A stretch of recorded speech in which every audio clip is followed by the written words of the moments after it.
York City for our viewers worldwide. I'm Lisa Abramowitz in for Jonathan Ferro. It was supposed to be a sleepy day almost to Christmas, and yet we are seeing equity futures well off their earlier highs, down 1% after some data shows some strength in the economy. The countdown to the open starts right now. Everything you need to get set for the start of U.S. trading. This is Bloomberg, The Open with Jonathan Ferro.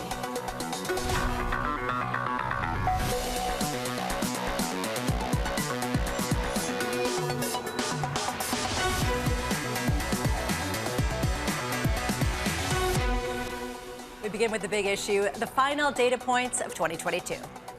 Let's just follow the data. We still see quite a bit of momentum in consumer sector and certainly in the labor market. Generally speaking, it's been coming in better than expected. Of course, we're still waiting for more data. Even though those surprises have been building to the upside, what has the consensus been doing? It's quite consensus that we're going to see the U.S. economy and likely the global economy slow down over the course of next year. Everyone expects a bear market bottom and a recession. We're seeing this weakness in housing. You look at the PMI data, you look at the confidence data, you look at some of the hard data. The word of the year will probably be recession. People who are thinking that the world is coming to an end here, it's not that bad. It creates, sort of interesting opportunities for market participants.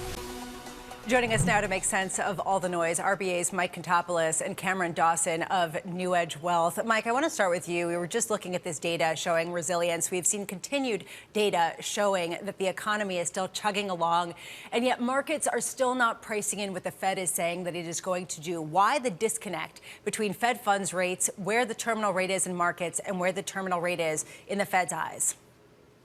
Well, listen, I think let's start with the data, first of all. I mean, the data is backward looking. Right. And we know we're not in a recession currently. I mean, there's slowdown in the economy. That's for sure. You look at most of the data, whether it be housing, whether it be, durable goods, retail sales. You look across the data is clearly slowing relative to what it was earlier in the year.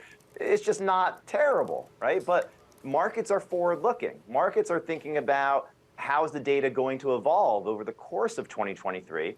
And when you have tight policy, you have an earnings recession, when you have the tightest lending standards since the global financial crisis, these are things that aren't going to lend themselves to a very strong economy as the year goes on. And so I think everybody's focused about the here and now or even the past and not enough focused about the future. And I think that's what the market's telling you. The market's telling you the back half of 2023 is probably not going to represent a huge recovery, but rather the other way around. It's going to be quite weak as the consumer starts to weaken, as savings are sort of finally going to come down significantly. All of these things are going to conspire to a slower economy in the latter part of 2023 into 2024. Now, whether or not that's a recession, I'm not sure I'm ready to make that call, but it's certainly going to continue to slow, and that's what the rates market is telling you. Well, the markets have it all wrong. The Fed is committed to taming inflation. That's the view, anyway, from Morgan Stanley's Jim Caron. Take a listen to what he had to say. I don't believe the hiking cycles are sufficiently priced in. I think what's priced is quite the opposite. I think what's priced is that people expect rates to come down. And I think we need to listen to what these central bankers are saying, that they are worried about inflation. Cameron, we don't have a crystal ball, so we can't tell who's right, who's wrong. But do you think that the balance of risks is that the market is wrong? Do you agree with Jim Caron, or do you agree with what Mike is saying, which is it is going to be a weak year and the markets are ahead of that?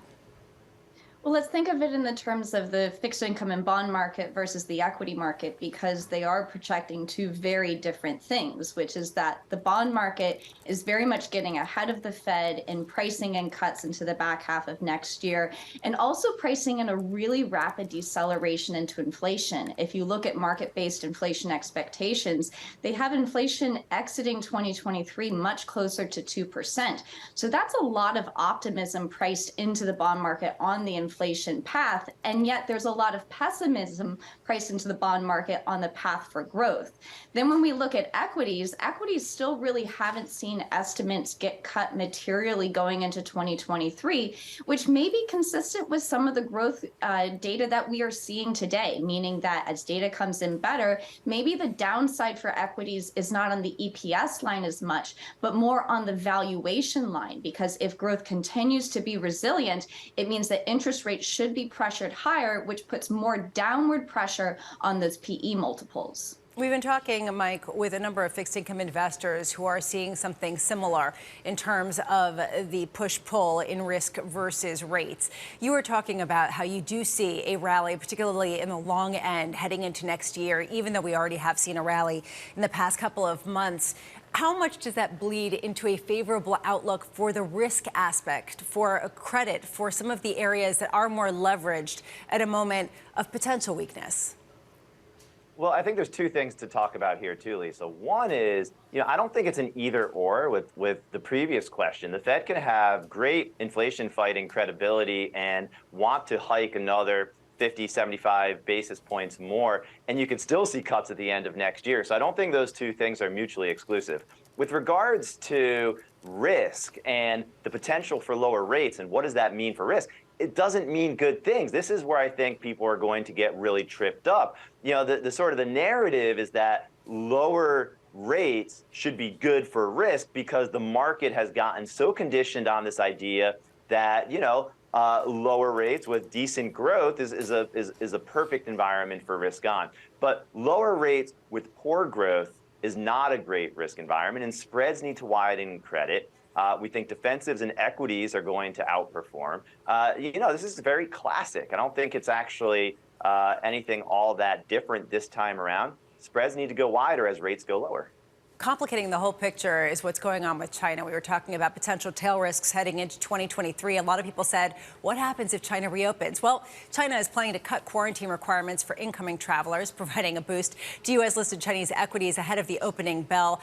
I want to get a picture of what's going on the ground. Joining us now, we're pleased to say, Richard Frost of Bloomberg from Hong Kong. Richard, what is the scene like? What is the feeling like in terms of how optimistic people are that they can get over the hump of all of the infections and the just complete shutdown of major cities due to COVID?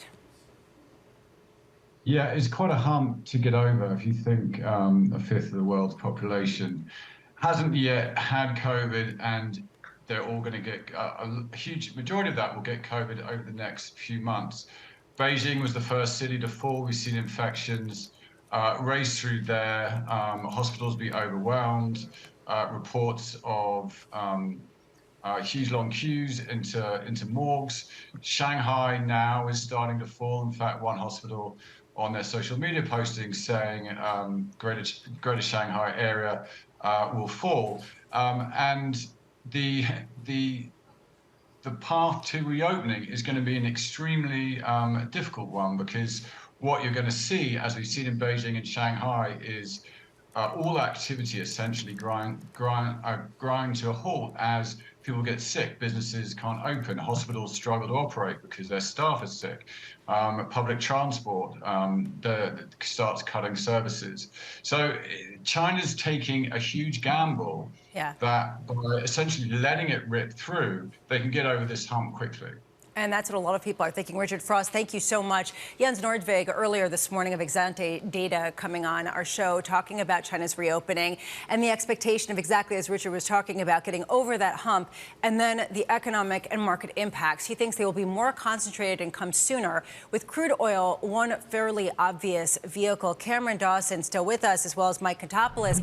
Cameron, how much are you leading on this to be overweight energy equities, which a lot of people are, even with some of the rally that we've seen this year?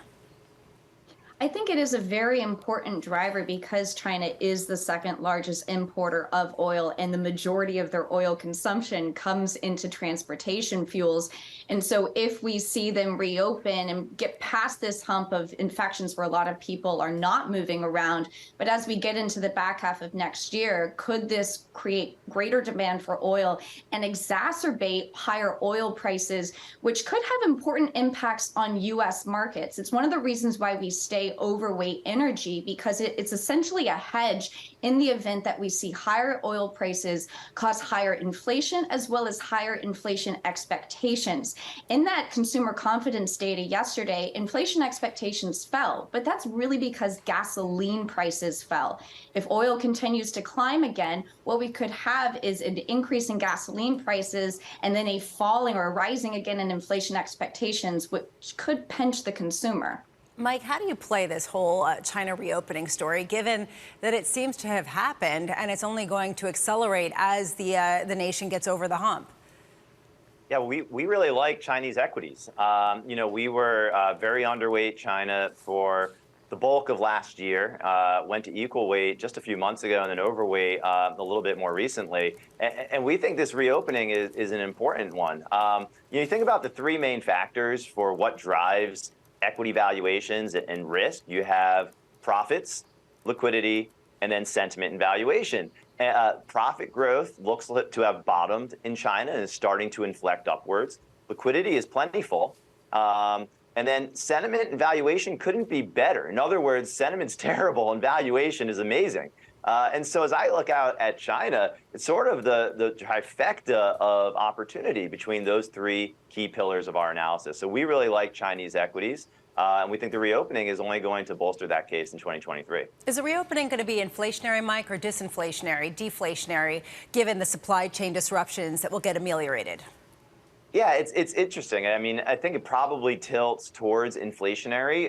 There are other balances in the world, though, that will affect ultimate inflation. And so if you have demand destruction in developed markets in the U.S. and in Europe at the same time that China's reopening, those two things may offset each other. But I think probably on the margins, it tilts inflationary. And so this is another reason why the Fed does have credibility and does have an inflation fight ahead of them, and why they're going to get to 5% on the Fed funds rate, plus or minus 25 basis points. But Lisa, I think what's really important is that just bolsters the case for weaker growth next year. The longer the Fed stays restrictive, the higher that inflation actually is, right, just increases the odds for a greater and greater downturn later in 23 and into 24. Cameron, final word on just the inflationary impact of that China reopening, aside from just energy stocks. Well, we think it is going to be inflationary because all through this time when you saw China being locked down, you saw shipping rates fall, and you also saw commodity prices be weaker. So the opposite could happen as you see China reopen, which we think would be the key wild card going into next year, because we've been counting on goods prices continuing to fall to be the source of lower inflation in the U.S. But if we start to see more price increases within the goods side of things, that could cause a reacceleration in inflation and keep the Fed in that very hawkish inflation fighting mode.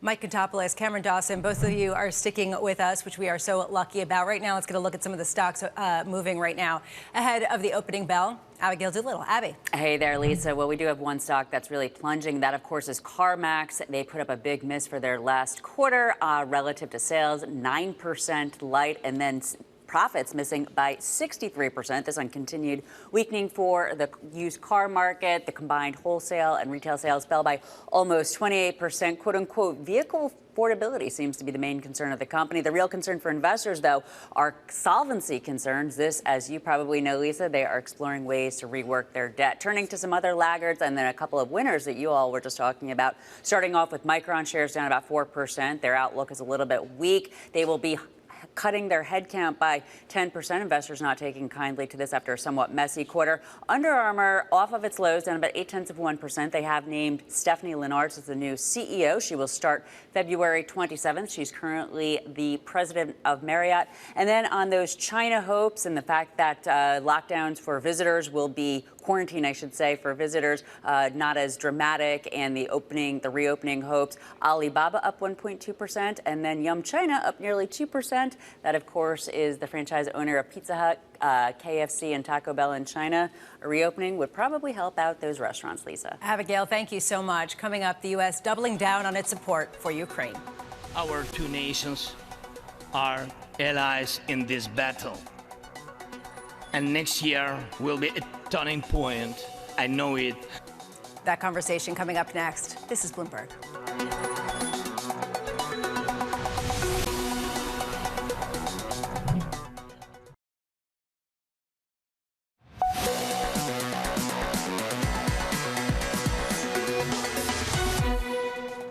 We stand, we fight, and we will win because we are united. Ukraine, America, and the entire free world. Thank you for both financial packages you have already provided us with and the ones you may be willing to decide on. Your money is not charity.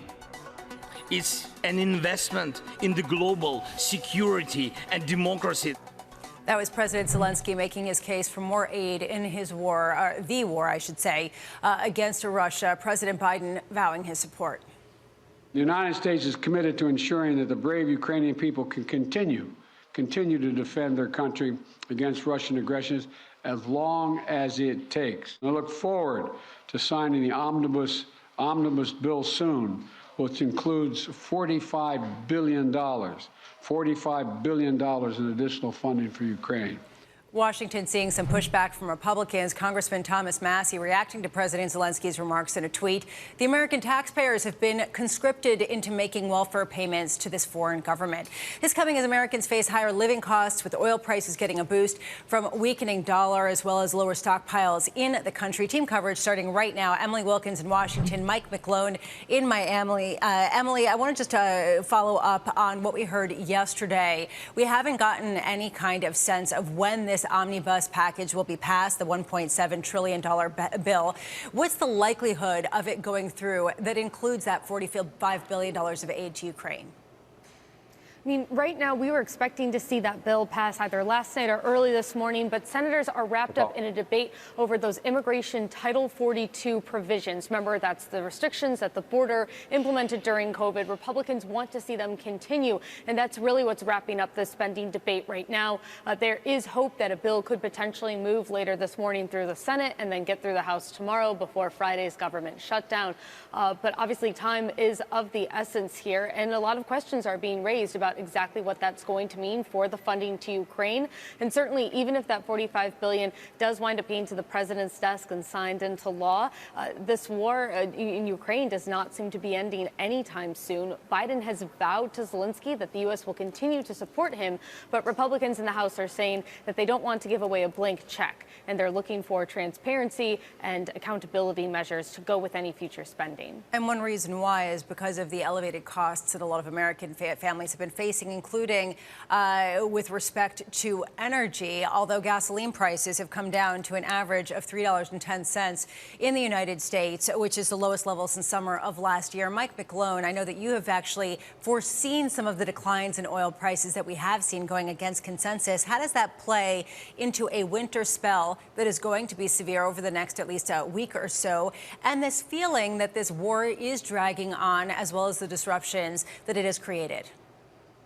Well, hello, Lisa. I think the key thing to point out here is demand destruction. Now, yes, the winter is getting a cold spell in the Midwest right now, but what's the trend in global warming? Warmer than normal winters. So that should probably play out once we get through this period. But the key thing is this spike in energy and energy prices is going away with the warm premium, but it clearly has a trajectory in demand heading lower, prices heading lower, global economies heading lower, and the Fed and central banks still hiking. So to me, that's a very bearish scenario for energy and commodities for next year, because it's a normal cyclical thing that happens. So I like to look at is what stops this trajectory. Basically, you need lower commodities to help goad the Fed and central banks to start easing. Until commodities drop, we're probably going to see more restrictive central banks. Emily Wilkins, Mike McClone, thank you both very much. Cameron Dawson and Mike Kontopoulos are back with us. And Cameron, I know that you are leaning into this energy story. How much are you accounting for the Mike McClone view of the world, that people are going to be shifting away from energy, that there's going to be reduced demand globally because of some sort of downturn? How does that factor into your overweight in the energy space? Well, it's certainly important, because if we do see oil consumption fall, then it would put downward pressure on oil prices. But we would still note that a lot of the energy companies still make very high returns, even when oil is with a 6 handle in the 60 zone. So a lot of these companies still are able to generate a lot of free cash flow, even at lower prices, and return that cash flow to shareholders. Now, we have to be very balanced in our view on energy as well. We don't think we have the same kind of EPS tail tailwind like we had in 2022, where EPS for a lot of these companies grew nearly 150% or 200%. There is ability or the prospect for EPS to actually fall in some of these areas, but valuations are still very balanced here. And we still think it's a really cheap way to essentially hedge in the event that oil prices do climb and the rest of our portfolios face issues because of higher inflation. This is one area that can do better. Mike, I have to be honest, I'm really glad that this year is ending for a whole host of reasons, but it's mind-bending in terms of the ins and outs. And when we talk about inflation, it is no different in terms of where the pressures are coming from, whether it's oil prices and the whipsaw that we've seen there or used cars. What is the product or the service that you look to as a compass to understand the trajectory here? Listen, I think you can't just look at one thing, but if I were to really try to boil it down right now, the hot topic for inflation is clearly wage growth.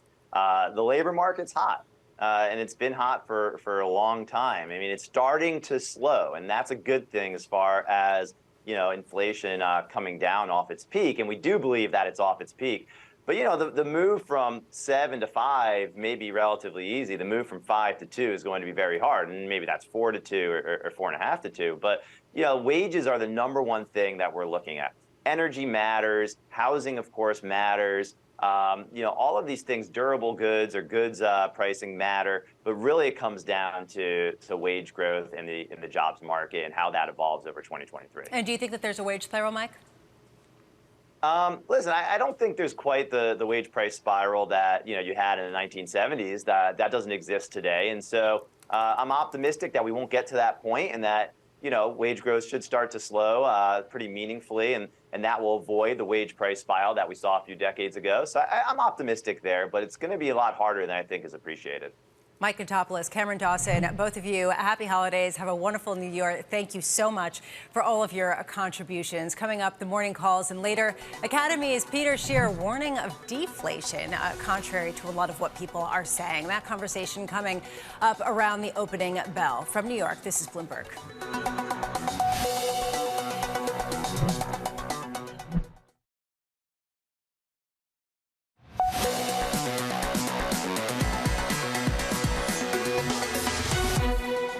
This is Countdown to the Open. I'm Lisa Abramowitz in for Jonathan Ferro. Time now for our morning calls. A look at some of the analyst recommendations on Wall Street this morning. First up, Piper Sandler naming Dollar General a top pick for 2023, highlighting the stock's resiliency during economic slowdowns.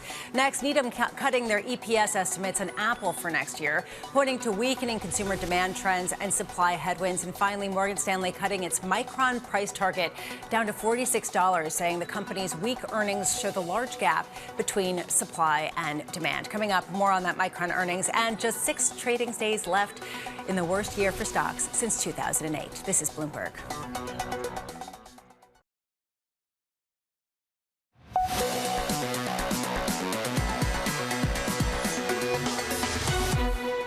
This is Countdown to the Open. I'm Lisa Abramowitz in for Jonathan Ferro. What giveth, taketh away. That is the lesson of 2022. It is what we are seeing today after yesterday's rally. We're seeing S&P futures lower by 0.9%, NASDAQ lower by more than 1%. You're seeing yields creep higher, bonds down as well across the board after some better than expected economic data, lower than expected jobless claims, as well as a revised upward GDP read for the third quarter in the United States. Crude is up about 1%, $79, and you've got 10-year yields at 3.67%, just nudging upward pretty clearly, particularly after the Bank of Japan's move. One stock that we're watching at the opening bell is Micron, delivering disappointing guidance and outlining a host of cost-cutting measures to help weather a rapid decline in revenue. The company's CEO saying profitability will be challenged throughout next year due to oversupply still existing within the industry. How different a year can make. Joining us right now, Bloomberg's Abigail Doolittle. Abby.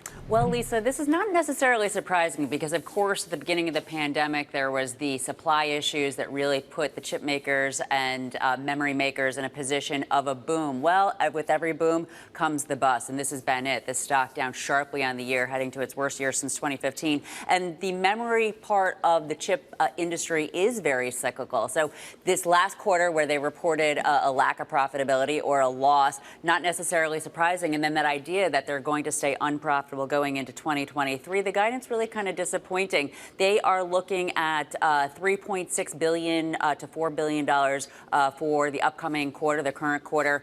The previous estimate had been at 3.8, so now the low end much lower than that. They're also looking at a pretty significant loss, 52 cents to the possibility of 72 cents. Gross margins just 6 to 11%. So it's this guidance that's really concerning that they're not going to come out quickly. This, again, though, is not surprising relative to memory maker cycles. This chart is really super interesting. What we're looking at here are the losses in the net income. What's not on there actually is DRAM pricing, though. DRAM, that's the memory for servers. Their other big part, NAND for cell phones. But if we had the DRAM on there, it goes with the profit. So when DRAM pricing goes higher, their profits go sky high. Well, not surprisingly, over the last 2 years, Lisa, DRAM has coming down, and now we're looking at this move toward a loss. But there's going to be another boom on the other side of it. So let's wait to see when those signs emerge at some point in 2023, most likely. Abigail, thank you so much. What comes up must come down, including in the auto industry, parts of the auto industry taking a beating. Tesla doubling discounts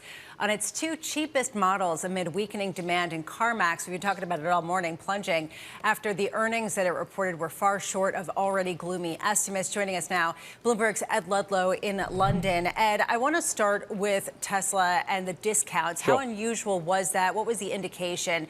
And what is your takeaway?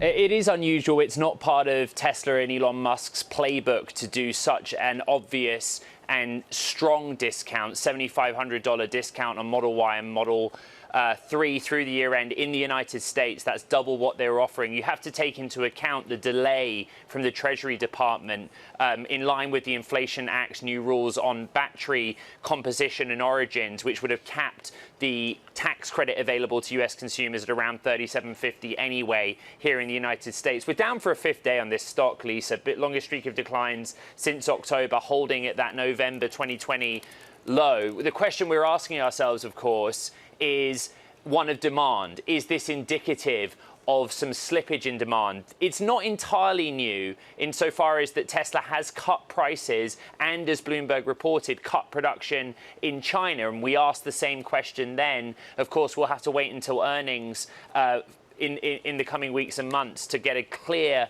communication on whether that demand story is changing. But it is something, of course, that Elon Musk kind of conceded in the most recent earnings call, that demand is a little harder to come by than perhaps historically it has been for Tesla. How much is this a Tesla issue, and how much is this an auto issue? And I asked this with CarMax in the back seat here, no pun intended, but really having to do with used cars, not new cars. Yeah, I've had a busy morning. I mean, let me tell you, CarMax tough. The stock down the most since September, trading in April 2020 low. Huge miss on the bottom line. You know, what we've seen is this real reversal. Used car prices climbed and then they just fell away. Their wholesale business really suffered. If there was a bright spot for CarMax, it was that on the retail side, consumers were trying to seek out bargains and low-priced cars, but that meant their overall unit sales took a hit because they had to shift their inventories from the wholesale side to the retail side. A very clear picture. It couldn't be any clearer. There is an affordability issue. They said that last quarter. They've said it this quarter. Rising interest rates, high inflation, and low consumer confidence. And for me, it's been a strange 24 hours because I've completely forgotten about that US consumer confidence data of 24 hours ago. It seems like it never happened when you read the earnings statement from CarMax. Ed Ludlow, thank you so much. It also, though, is contradictory to what we saw in terms of the revised GDP. Yes, it's a backward look, but for the third quarter, seeing personal spending, personal consumption come in higher than expected at 2.3% versus the initial 2 reads of 1.7%. Is it inflation? Is it disinflation? Is it deflation? Academy's Peter Scheer expecting inflation concerns to fade and deflation fears, outright deflation fears, to take over next year, writing, quote, the odds that we get at least 1 month of negative inflation data in Q1 is increasing. I do not believe that we will be worried about inflation in a meaningful way by the end of the first quarter. Peter, I'm pleased to say, joins us now. Always a fantastic contrarian view, and one that I find well-reasoned and interesting. Peter, how much pushback do you get to your call?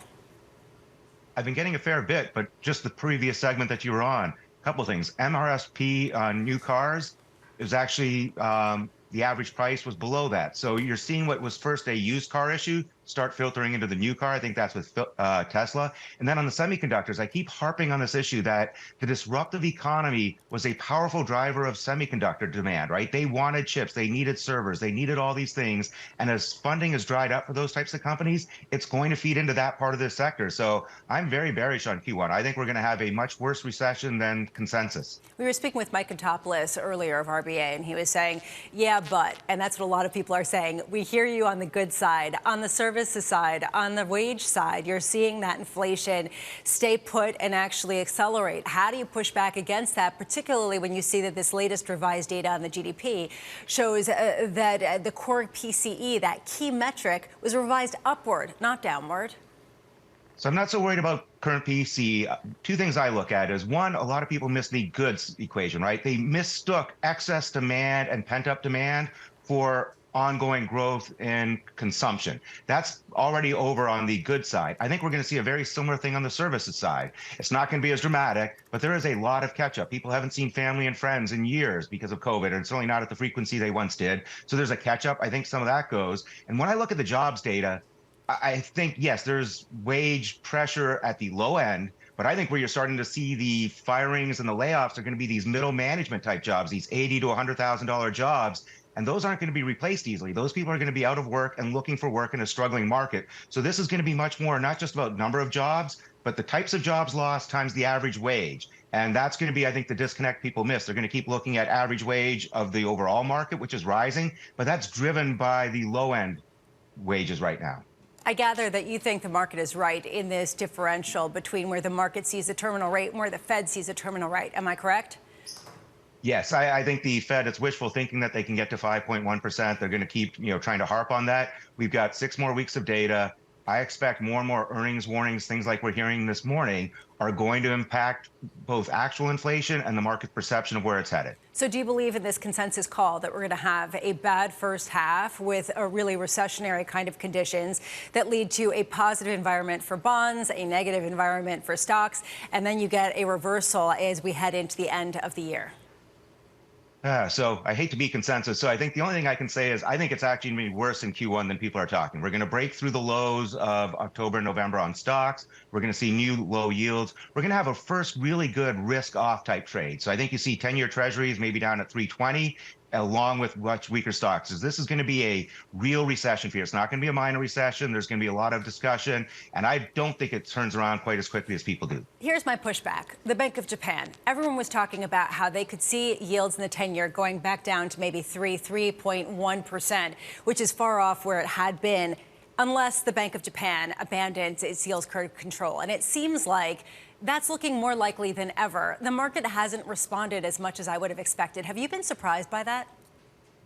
No, to me, it makes some sense. I think the 10-year in Japan maybe should be 1.5%. So yes, the yield curve controls are coming off, but they're the one place in the world that really isn't experiencing much inflation. So I think it's telling that this is occurring. I do think there's some risk that Japanese buyers have been big buyers of dollar-denominated bonds, both investment grade and treasuries, that they then do FX hedges. So they might give some of that up, so that'll put some pressure. I just think the overwhelming economic data is going to be so bad and scary here that that's going to be what drives rates next year. Okay, fair enough. What about China reopening? Isn't that going to give a boost if the world's second biggest economy reopens, as it will, and it will eventually get back up to gear once this initial surge in virus cases ends?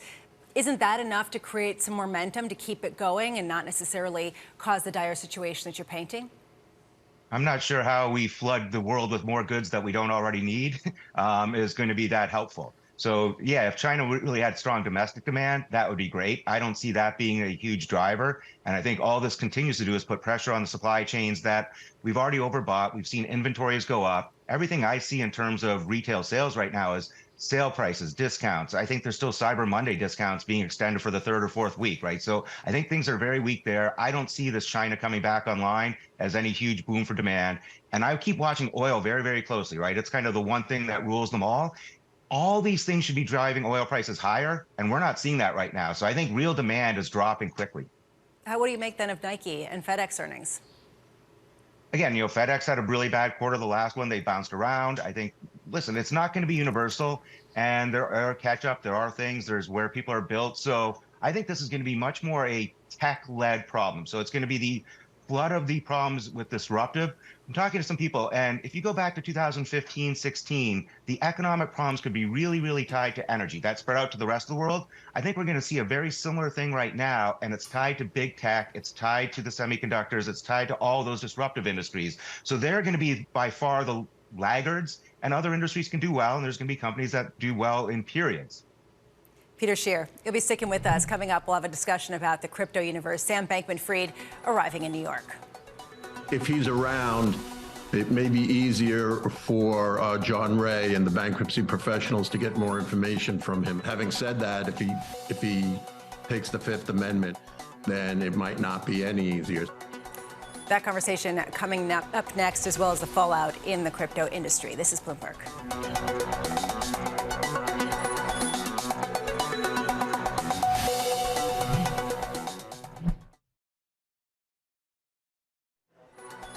This is Bloomberg's The Open. I'm Lisa Mateo, live in the principal room. Coming up, Helen Dickinson, British Retail Consortium CEO. That's at 11:30 a.m. in New York, 4:30 p.m. in London. This is Bloomberg.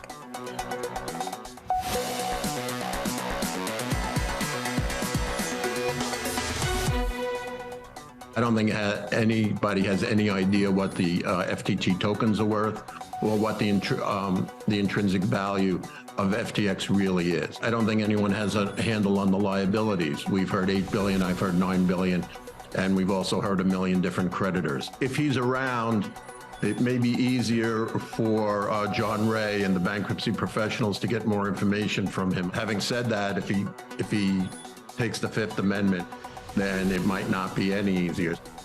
FTX co-founder Sam Bankman-Fried touching down in the United States and facing a host of criminal charges. The former CEO preparing to make an appearance in a Manhattan federal court today. Two of his associates pled guilty to fraud. For more, let's bring in Bloomberg's Sonali Basak. Can we just talk, Sonali, about the significance of his return to the United States and the widening web of people getting embroiled in these prosecutions? Yeah, there are a few things to make of this. He arrived late last night. We were expecting him to appear at the court this morning, and we expect him to want to seek bail. That was part of the rationale at the end of the day for accepting the extradition that he initially planned to fight. Now, at the same time as he landed in the U.S. last night, you also have the U.S. Attorney's Office accepting guilty pleas from both Gary Wang, who was really the top engineer, former Google, over at FTX, and he is accepting counts 1, 2, 3, 4 of charges that included conspiracy to commit securities fraud, conspiracy to commit commodities fraud, wire fraud, and really the document here says the maximum sentence for that is 50 years of imprisonment. If you look at the charges that are accepted by Caroline Ellison as well, remember this is the head of Alameda, the trading division that is in question here. There's another 7 counts with a maximum 110 years in prison. Remember, these are two people who are cooperating witnesses at this point, and they have pled guilty to these criminal charges. How Sam Bankman-Fried pleads and how he looks to fight these charges when 2 of his top deputies are cooperating with the U.S. government will be a very interesting thing to watch how it plays out. Remember, there's already conflicting information between what Sam Bankman-Fried has said and what the SEC and CFTC charges say against him. And there's broader significance to this story. We're going to be speaking about that with Peter Scheer momentarily. How much are you getting a sense of an acceleration in probes that go beyond just FTX and Alameda, Sonali? Very significant. If you look at what Damian Williams, the U.S. Attorney's Office for the Southern District, said this morning, we are moving quickly and our patience is not eternal. All of this has come together in a number of weeks here, and it seems like it's been a slow-moving saga, but if you take a look at this, you already have 3 people who are brought under question here, and there's actually another person who in the Bahamas, we know one of his top deputies at the Bahamian subsidiary was the one who tipped off Bahamian authorities according to court filings. So you have the inner circle of Sam Bankman-Fried really coming to the surface here, and it only really took a number of weeks. So as far as FTX goes, this has been moving quite quickly, but a lot of questions unanswered, certainly behind how this happened from the beginning, how investors were misled, and perhaps that essential initial question we had is why was everyone accepting payment in FTT tokens in the first place? Yeah, Shonali Bossack, thank you so much. And we're going to stick with the cryptocurrency theme. I do want to just bring you this, that Senator Schumer of New York says the Senate does have a deal on amendments and a spending bill. So that's been in flux all morning, and that's the latest in that. Peter, I'd love to get your sense, Peter Scheer of Academy Securities, on the whole crypto fallout. We talked about how we all were surprised it wasn't a broader fallout in terms of price action for Bitcoin and some of the major crypto equities. Are you still surprised at the resilience? I'm looking right now at a very resilient Bitcoin price. A little bit, though I still think we hit 10,000 before 25,000. Two things that are supporting Bitcoin right now, I think, are the maximalists who are saying, okay, skip these other coins, put your money in crypto or Bitcoin in particular. And everyone, we're all greedy a little bit. You see something that used to trade at 60,000 is trading at 16,700. Maybe we take a shot. So I think there's that element that's been a bit of a support for it. We also talked about how these things take long. And two things that have really caught my attention the past week are the one accounting firm basically backing away from supporting, their accounting work that they've done with crypto firms, right? That to me is a big step, right? That means there's potentially more holes that are going to get filled. And then the weirdest part of this whole thing is Binance announced that they were buying Voyager's assets for about $1 billion. In theory, these are just crypto assets. Why can't Voyager just sell them, right? That tells me this market has not got anywhere close to the liquidity people think, and that's problematic. This is interesting because we were all wondering what the significance of that Binance purchase really was. Are you suggesting that it was simply to cover a pitfall, a mismatching in the valuations of certain assets and where they actually would trade in a free market? I think that's been the most difficult thing with a lot of these smaller cryptocurrencies where maybe only 5% of the float trades, but you've got this valuation based on the entire amount. And it feels like there's this huge effort to protect those. And that makes me nervous. And I think we saw a little bit of go on with what went on with FTT, et cetera, and those tokens. So that concerns me, right? Why can't you just go and sell $1 billion? It's not a huge number if it's spread across a bunch of crypto assets. It feels to me that there's a real concerted effort to hide how little liquidity there is in this market, which might also explain why Bitcoin's hanging in pretty well, right? It doesn't take a lot of buying power to support this. We've been talking about how it's not just the crypto market, but it has a broader economic significance because part of the strength in certain tech spaces, in particular the semiconductors, came from the boom in crypto. Where do you expect to see another shoe drop on the broader sphere away from just the crypto-centric stocks that people talk about? Listen, I think it's going to be anyone who's really involved in supplying the services that these companies needed, whether it's web services. I think you're going to see a slew of hardware come on the market as these places go bankrupt, as mining activities slowly drops down. I think it's going to spread to the economy. I think you're also going to see pockets where they bought into real estate, where they were spending everywhere. And I think if you track some of those locations, whether it's the San Francisco area, or even New York area, I think that's going to weigh on the economy. They were a disproportionate new wealth, and kind of time from our last segment where we looked at the energy sector, right? In 2015-16, wherever energy was concentrated, those places really suffered relative to the rest of America. And I think that's what you're going to see here is the pockets that crypto really benefited go down. I think Miami is going to face some problems, for example. Peter Scheer of Academy Securities. We can continue on that point. Unfortunately, we are out of time. Have a wonderful new year. Thank you so much for all of your contributions. Right now, we are seeing the NASDAQ down about 1.8%, the S&P down 1.3%. Let's get some specific sector price action with Abigail Doolittle. Abby. Well, Lisa, yeah, pretty significant decline here at this point for the S&P 500 as well, down more than 1%. Not surprisingly, all 11 S&P 500 sectors are lower. Up top, we have some of the defense sectors. They're down but outperforming, such as consumer staples, healthcare. You also have utilities there. On bottom, it's all about the mega cap tech sectors, down 1.5% to 2%. Technology down 2% there. Chips weighing and some of those other mega caps. This is a similar story to the week, but there is one bright spot on the week, and that is energy. Of course, the week is not done yet, but energy so far is one of the only sectors higher, up 1.1%. And then the worst sectors on the week, all about, again, those mega cap tech sectors, communications, tech, and discretionary, down the most, down 4.6%. This as yields back up in a big way. That 10-year yield up close to 20 bips on the week. That is pressuring those higher valuation, or used to be higher valuation stocks, Lisa. Abigail, thank you so much. Coming up, the market-moving events that you need to be watching. That's next in our trading diary. Abby was just talking about the moves in markets, basically taking back a lot of the gains that we saw yesterday. This is Bloomberg.